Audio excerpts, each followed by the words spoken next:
we're going to get things started.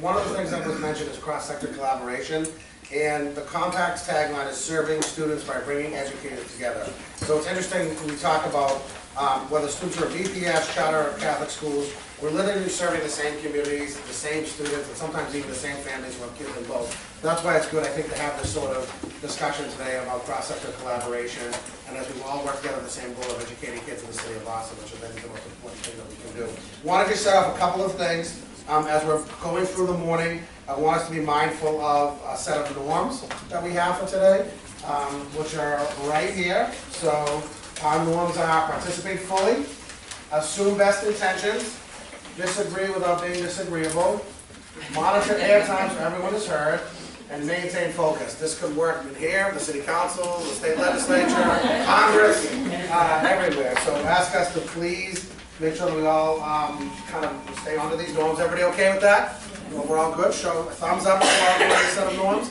Awesome, I love it. And so one of these two, want to make sure everyone's aware, we will be videotaping this session so that it can be included in a written summary online. If you do not want your image shared, please let Elise know, and we'll be sure to accommodate, and Elise is right over here. So with that, I want to turn it over to one of our co-chairs, Shauna Barone, to talk about the aims of today's session. And hi everyone, this is so fun. I feel like I know so many of you, and it's just great to all be in the room together. What a special group. So I'm going to just do a quick overview of like how we got to this moment, what we're actually going to be doing in this room together, and then we'll just break into our first piece. So I'm the co-chair from the charter school side of the Boston Compact. We've been involved since we kind of pulled it all together in 2011. The Compact has been around for 8 years, really doing a lot of cross-sector, collaborative work in so many different ways. So many of you I know because of a Compact initiative. In fact, I send my son to Sacred Heart because I'm like, I love that principal because I just know Monica's great work. So, you know, we're a small city in a lot of ways. But what's interesting about the Compact is we were doing a lot of hard work with educators that was flying under the radar until we started talking about the possibility of having a unified approach to enrolling children in school, the idea called unified enrollment. And when we were kicking the tires on something that people felt really strongly about, we ended up getting a lot of press and conversation, and everybody started to think that that's what the Compact was about.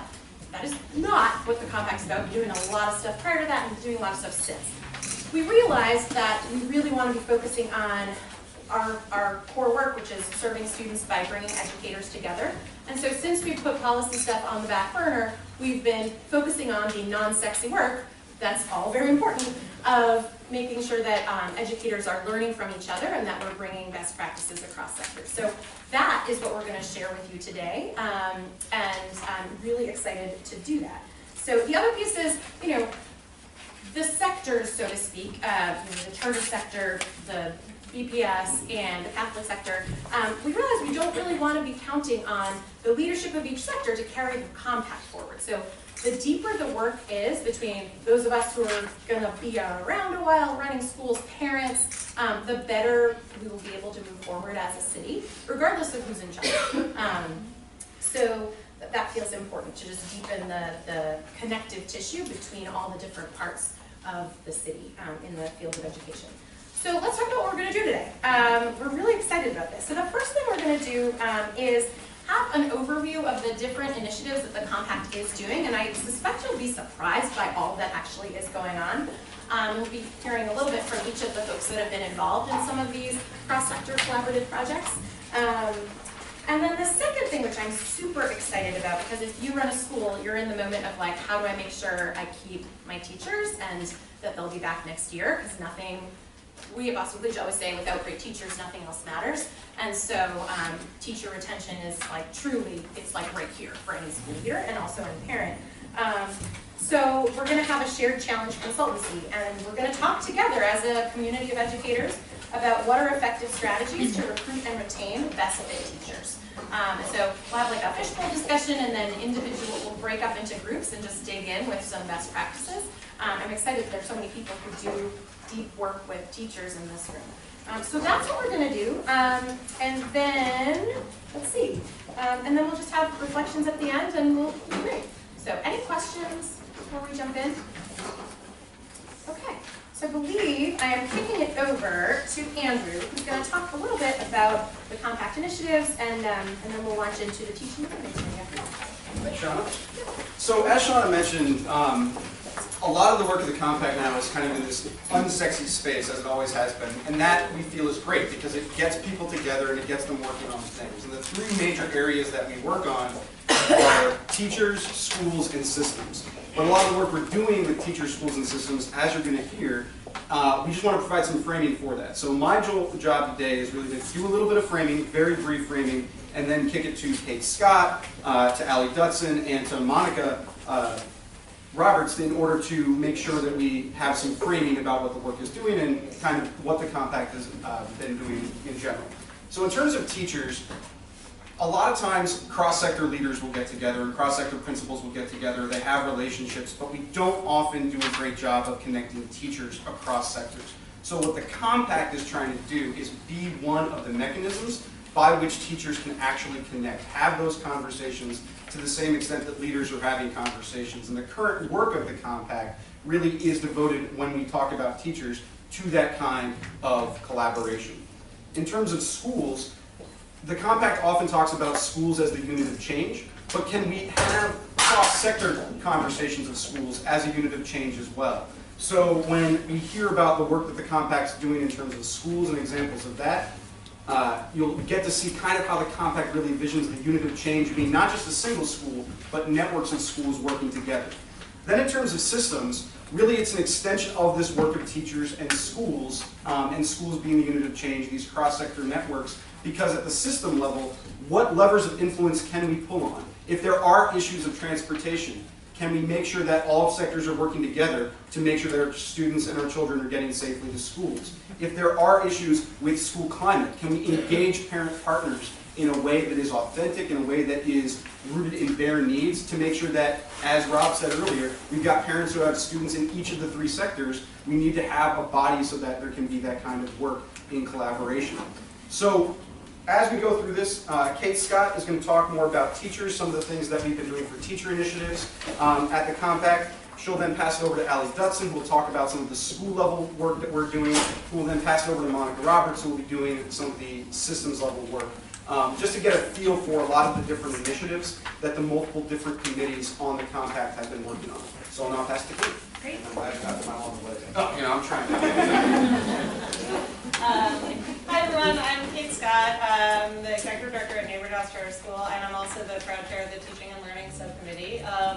And as a classroom teacher for over 15 years and a coach of classroom teachers for several more, I just really want to echo what I've heard already, is that at the core of this work is the work that goes on in classrooms in our schools every single day. And when we can elevate that and amplify teacher voice and connectedness and professional development, that's really what this work is about. So that's what the Teaching and Learning Subcommittee has focused on, and I want to give a shout out to Monica Haldeman, who joins me on that committee. I think actually you've been a part of that committee since the very beginning, is that right? I've been part of the Compact since day one. Yeah, exactly. So having that wisdom in the room is really, really tremendous. So I want to highlight just two specific initiatives that we've been working on, and in particular I want to give another shout out to Paul Toner, because through the work of Teach Plus, the Teaching and Learning Subcommittee has been focused on the Boston Educator Collaborative, which has really hit sort of two of these main purposes, providing courses taught by teachers for teachers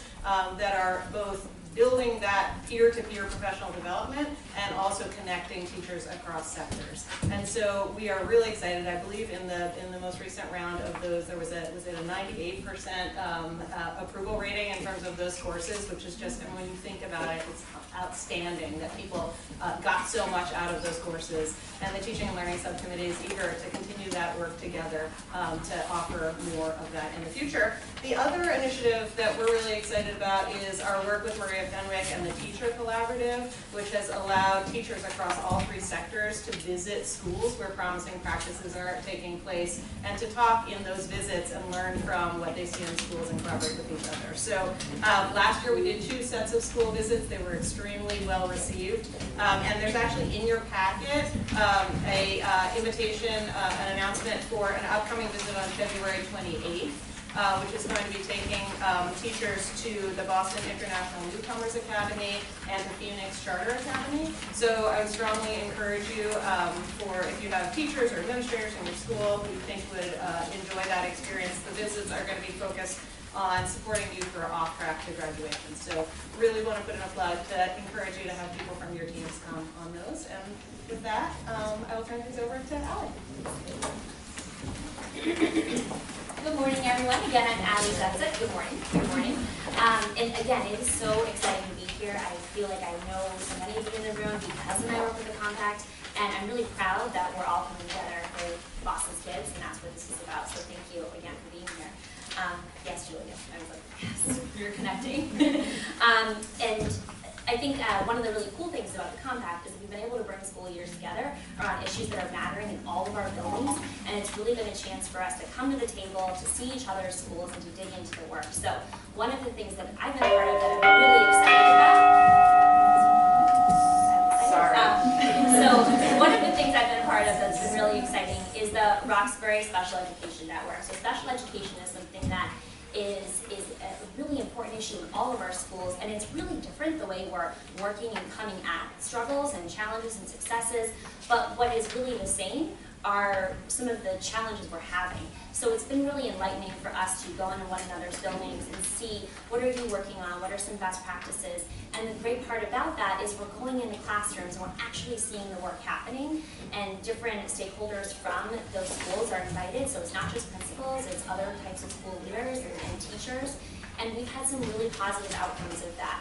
One of the things that happens is after we go through those tours, we'll all sort of debrief together what we see and give more feedback on what we are seeing. Schools have requested feedback on questioning, scholar productive struggle, how we're collecting data. So we've been able to share our findings around that. And then we always have a recap email after that to share like, oh, someone suggested this great way of building an instructional leadership team. Here are the resources, here are the places you can come back to it, just to sort of recap and have that be a touchstone. So this year we visited 3 schools, Higginson, KIPP, and St. Patrick's, and that's been a transformative experience for all of the leaders involved, and we're really excited about that. In the future, we hope to set some goals around UDL and think about how this community, and Roxbury especially, is collaborating on the work of UDL to help our scholars.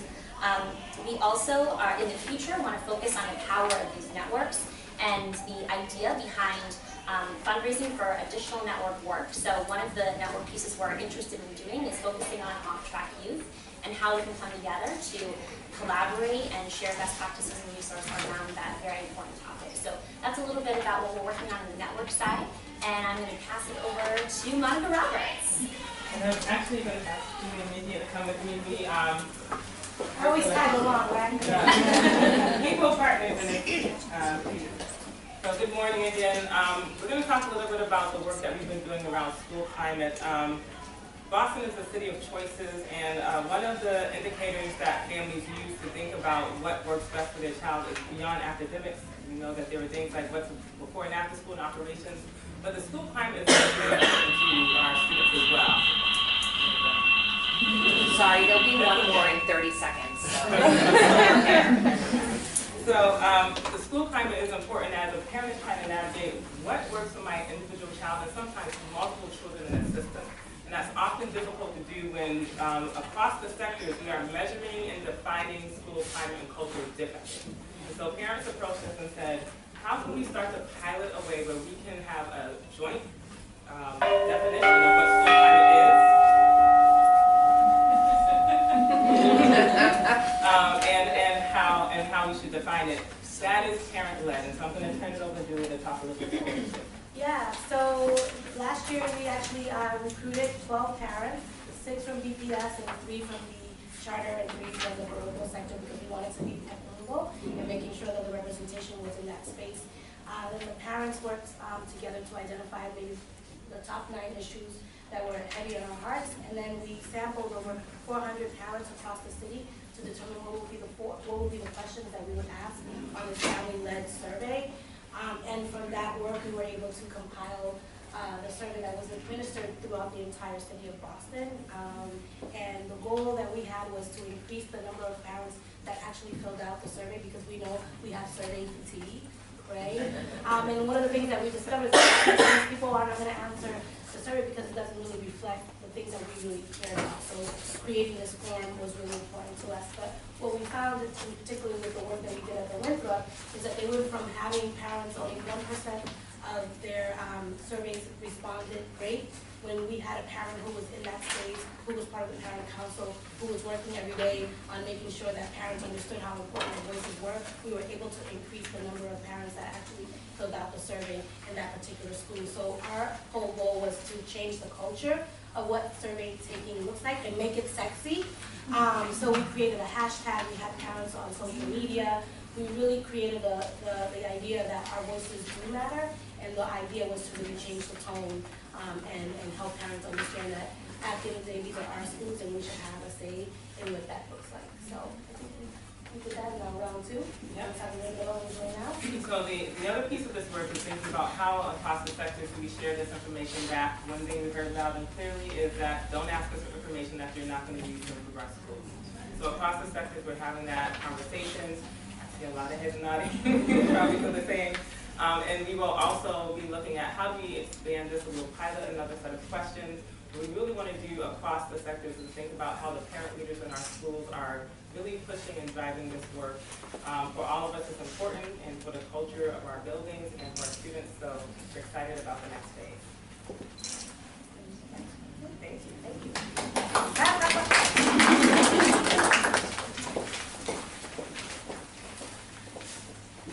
Who's next?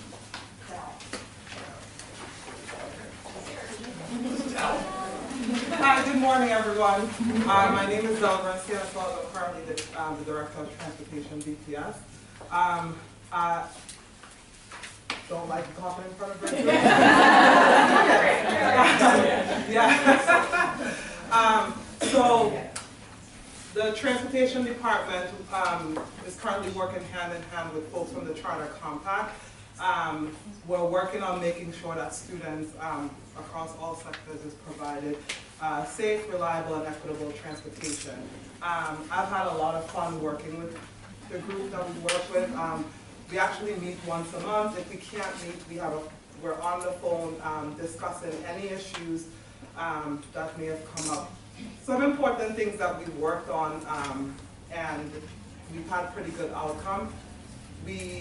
Over the summer, we worked on a ticket, well, we discussed it over the last school year, and we were able to roll out a ticketing system where parents and families and schools and our customer service reps in transportation could interact on any issues that may come up with students, families, schools, anything at all. And the ticketing system has been working out great from what I've heard from school leaders, parents, families. Other things that we've been working on is that ensuring that the charter school start times, when charter schools start in the summertime, there's not conflicting start time. In the past, we've had conflicting start times with some of our BPS school start times, and transportation in the summertime for students was not the greatest. I think last school year we did a good job collaborating and communicating with the Charter Compact to make sure that didn't happen. Even though we did have some issues during the summer, we didn't have as much issues as we did have in the past. The work is still ongoing.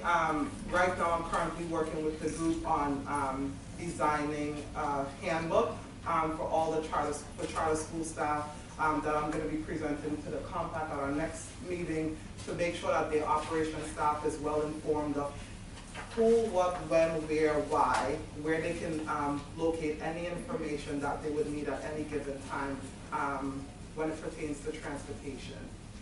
Does anyone have any questions, concerns?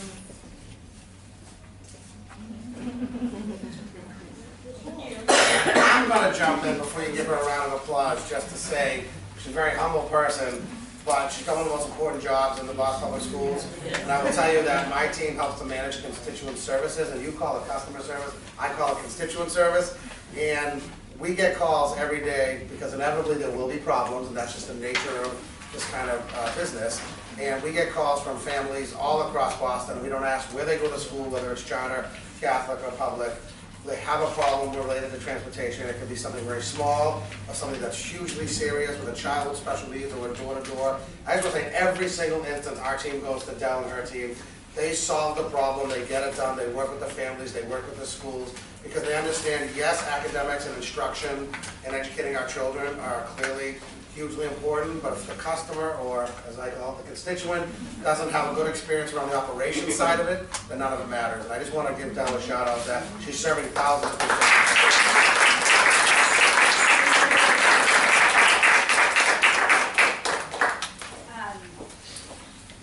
So now you have the sense of what we're up to, and I think it's helpful for all of us to just sort of get on the same page about what are we doing and what are we not doing. We're going to now shift into the second part of our meeting. And let me just give you some context, those of you who are not on the steering committee. One of the things that has always happened at the Compact is that school leaders and teachers have turned to each other and said, you know, I'm struggling with this, do you have an idea, or do you have a resource for this particular program? And it's been largely organic, but it is what keeps educators coming back to the table. And so this year we have at our steering committee meetings made an official part of the meeting to be a consultancy. So at our fall meeting, we did this consultancy with the school leader around chronic absenteeism. This is a new metric from DESE. And that school leader found it very helpful to get ideas from other educators in the room, and so did, and then sort of at the end of the conversations, other schools were like, hey, I've been struggling with that too, that was really helpful for me.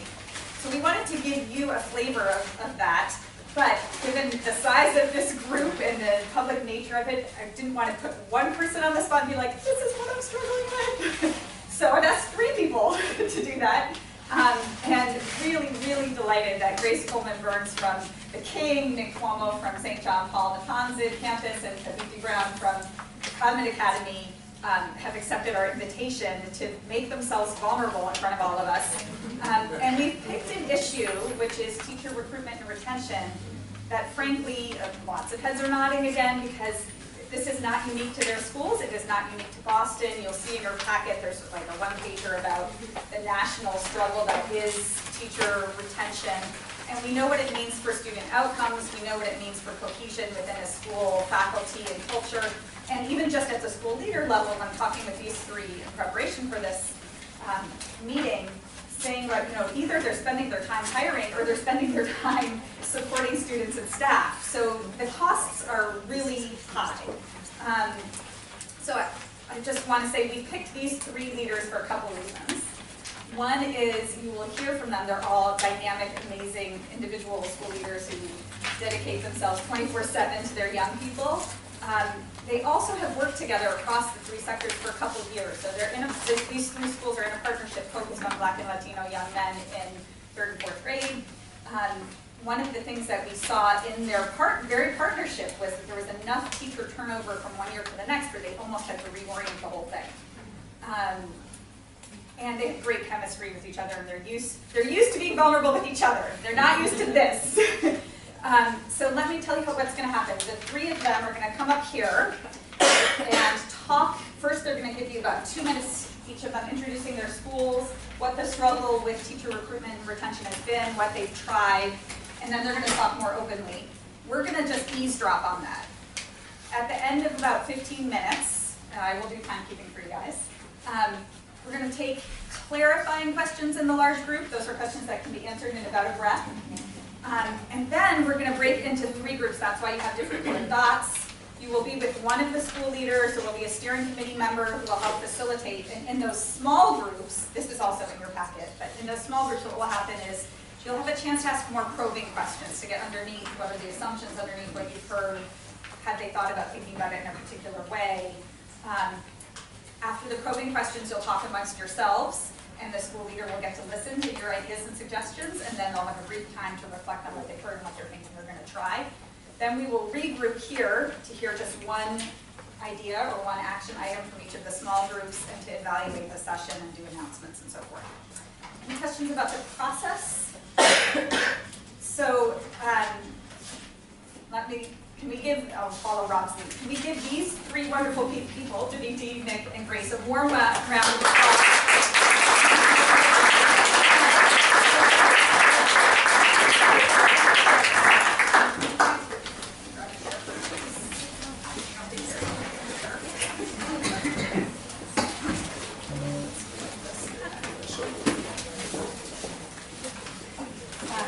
You can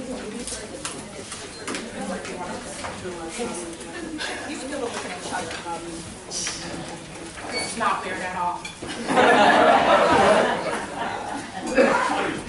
What did you say about the 2 minutes? Do you want me to give you each a 2-minute time, or do you want to?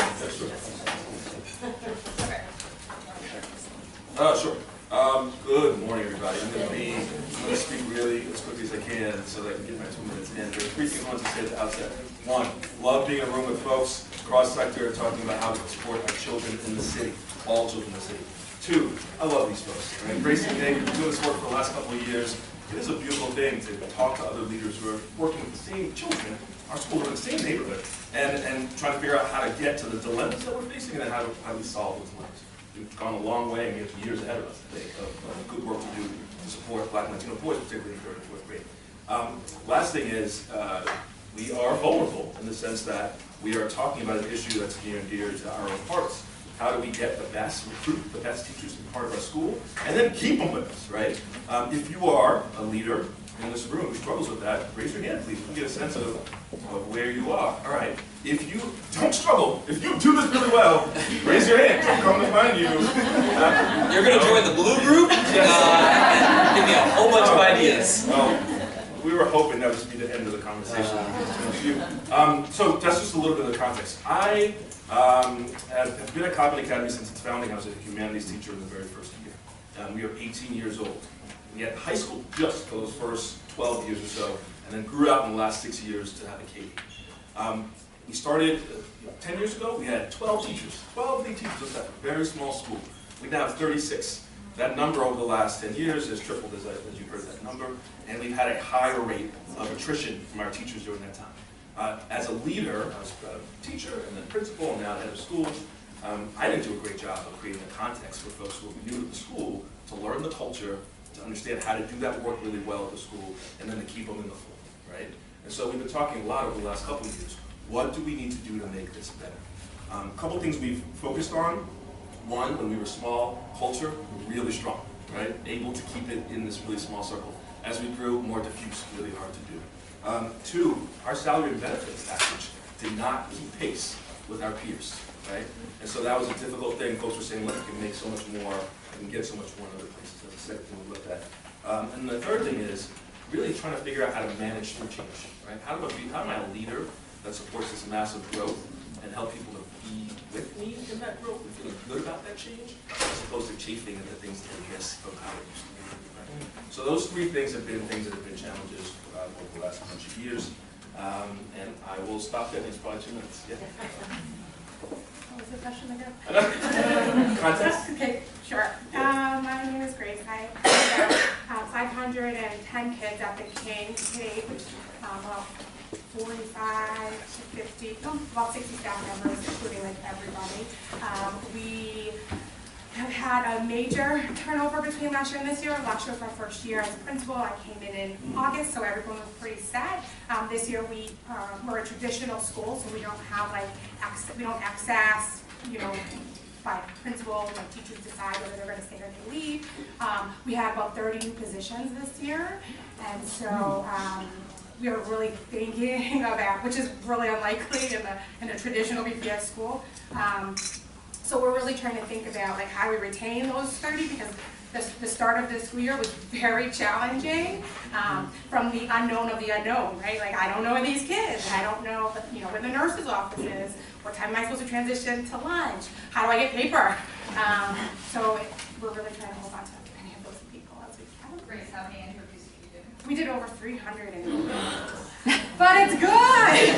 It's good. It's good. I think we were very picky, and our interview process, I would say, we really did open the door so all staff could participate. And I kept on saying to the staff, like, you're choosing your next teammates, because we felt like there was this, like, you have to prove yourself in order for me to help you, right? Type of mentality. And if you see a room's on fire, I'm not going to go help it because you're not going to be here next year. And so we did a speed dating type of thing where, candidates had to meet with 3 sets of teachers, and teachers had to decide whether we brought them in for the demo. So I really let them put the decision making in their hands.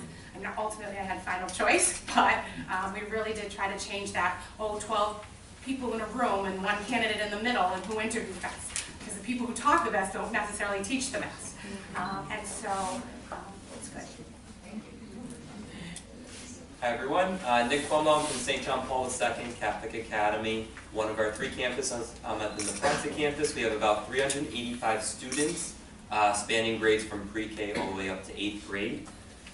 This is my 4th year at the school, 3rd year as principal.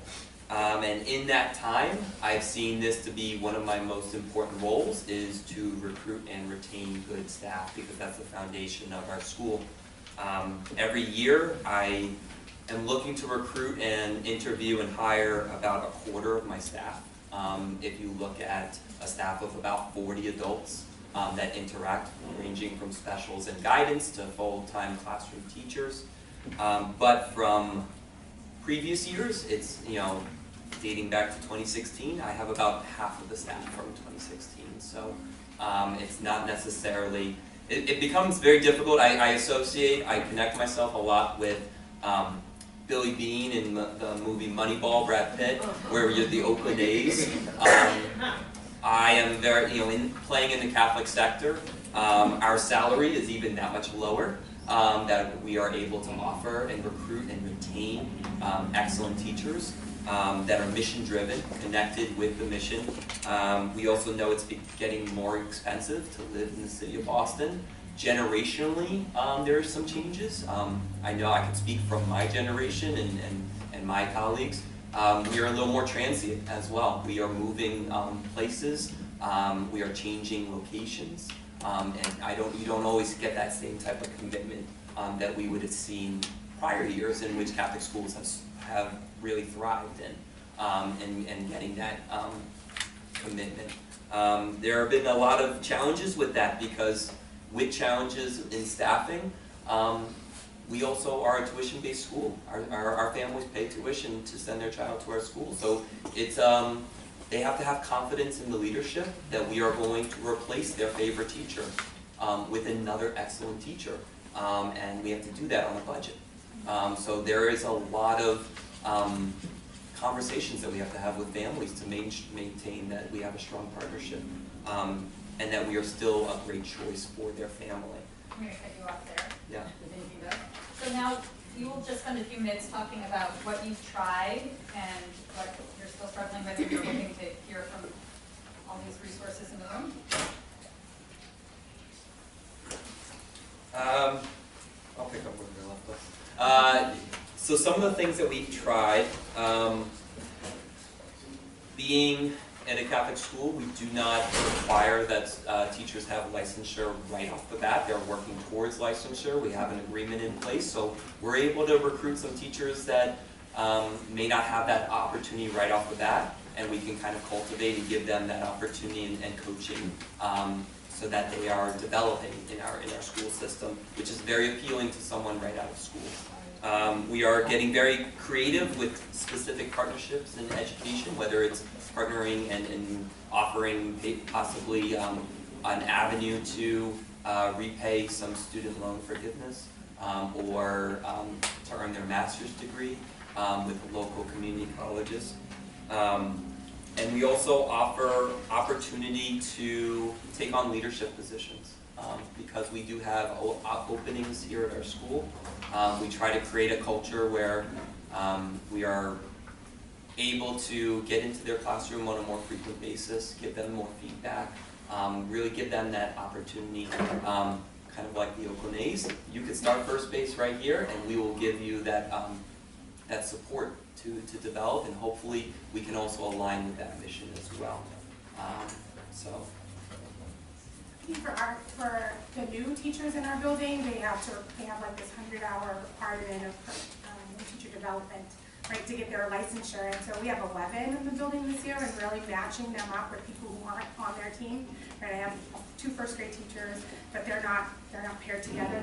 The first-grade teacher's paired with the dance teacher, and it really gave them like this eye-opening experience of like, oh, wait a second, like they have my kids too during the day. I have to support them, and so that's been really helpful. Also, we opened ILT to anyone who wanted to apply, and we have it during the day. And so during the day, there's a time when teachers meet and they discuss what's happening, and then they bring that down to their common planning times, and they run them themselves. Before it was run by admin, and so it's really given, like, my voice is quieter to staff, so everyone that gets a directive is like, oh, this is a great idea, because they thought of it. And so those are two reasons to increase teacher voice. And then being patient with my new teachers who, you know, who I know your two will be better, and just providing them with like high quality professional development away from me, you know, to let them be vulnerable, right? Yeah, I think, you know, piggybacking on some of the ideas you all share, I think that idea of getting team buy-in to folks who are coming on board is such a key. If we can get our teachers are involved in our hiring process as well, and they're interviewing their colleagues, they're asking hard questions, they're also getting feedback, right? And they're saying, is this a person who can jive with our mission and our vision, and can do the hard work that we're asking folks to do in the school building? That helps, once that person's on board, to have that person then be a part of that team. That's been really helpful for us. We've also been talking, I think, a good deal about what are the incentives to stay, right? So that PD investment, you know, in Codman we do 2 weeks before the school year starts, a PD, every Friday is a half a day, and then we have a week at the end of the school year. And we say to folks, look, we're going to spend a lot of time investing in you. You can get stipends for planning, you have coaches who will meet with you. If you feel like you're growing, even